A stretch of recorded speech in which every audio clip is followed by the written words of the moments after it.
Well, I sold my new Edge Mustang, but let me show y'all what I replaced it with. My new to me 1969 Ford F100.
I am more than excited to start on this truck. And this truck, it's not just going to be a 1 month or 2 month little project.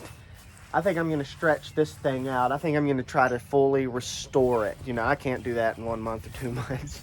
But it's a factory big block truck. It's got a 360 FE in it.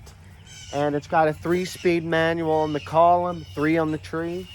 And as you can see, its body is fairly rusty. Luckily, its actual chassis is in great condition.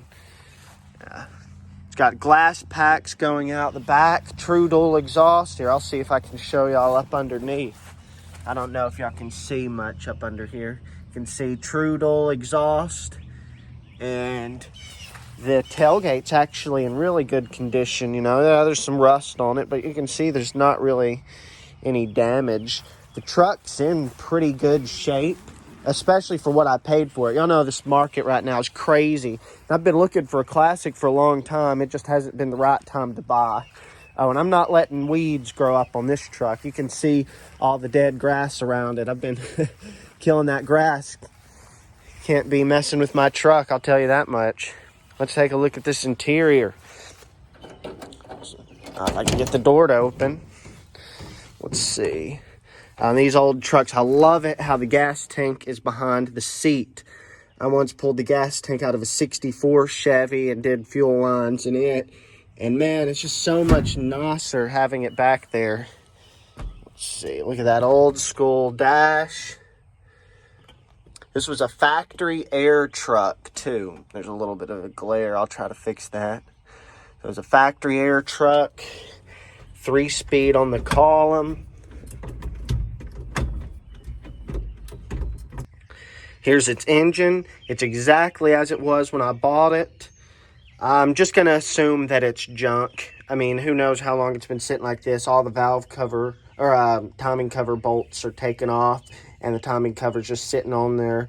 So somebody at some point tried to open it up and got that far and then just gave up. And you can see there's some nests of stuff in the engine itself. So I'm just going to assume that it's junk, but we'll take it apart one of these days and see. Like I said, this will be a little bit of a slower moving project because I actually plan on keeping this truck maybe forever. Unless somebody just offered me like a 69 Chevelle with a big block, you know. But I plan on keeping it. I've got other projects right now I've got to finish. But you can see the frame is actually in pretty good shape. But pretty much every body panel will need to be replaced, including the hood. You know, it's got some roof rust. Like I said, this is going to be a long-going project, but I found my clean titled classic, so I'm going to stick with it. Nothing that money won't fix, right? Money that I don't have right now. So y'all better subscribe. Better watch all my videos. Pretty soon it'll be monetized once I hit 1,000 subscribers, so I'm kidding. Thank you all for watching, by the way. I appreciate every one of you. But yes, my true classic, a 69. Man, I can't believe it. Especially for the price that I paid, guys. Super excited about it. What do y'all think? Send me some comments down below. Let's talk about this thing. I think that'll do it for this video. I got a bunch of free junk in the bed too. Most of that's actually parts that go to the truck, but still, it's probably junk by this point. But guys, thank y'all so much for watching, and I'll see y'all next time.